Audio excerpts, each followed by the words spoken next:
ప్రతిఘటన టీవీకి స్వాగతం. క్షణక్షణం మీకోసం. సింగరేణి ఎన్నికల ప్రచారం సోమవారం సాయంత్రంతో ముగిసింది. తెలంగాణలోని 6 జిల్లాల పరిధిలో కోల్బెల్ట్ ఏరియాలో హోరాహోరీగా ప్రచారం ముగిసింది. చివరి రోజు ప్రచారంలో హేమీ నాయకులు పాల్గొన్నారు. కార్మికుల ఓట్లను అడ్డుకోవడానికి అధికార పార్టీ మంత్రులు సింగరేణి కార్మికులకు పలు వరాలను ప్రకటించి తమ వైపు తిప్పుకునే ప్రయత్నం చేశారు.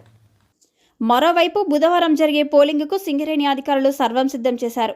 ఉత్తర తెలంగాణలో గోదావరి తీరంలోని 6 జిల్లాల పరిధిలో 11 ఏరియాలో ఈ ఎన్నికల పోలింగ్ జరగనుంది.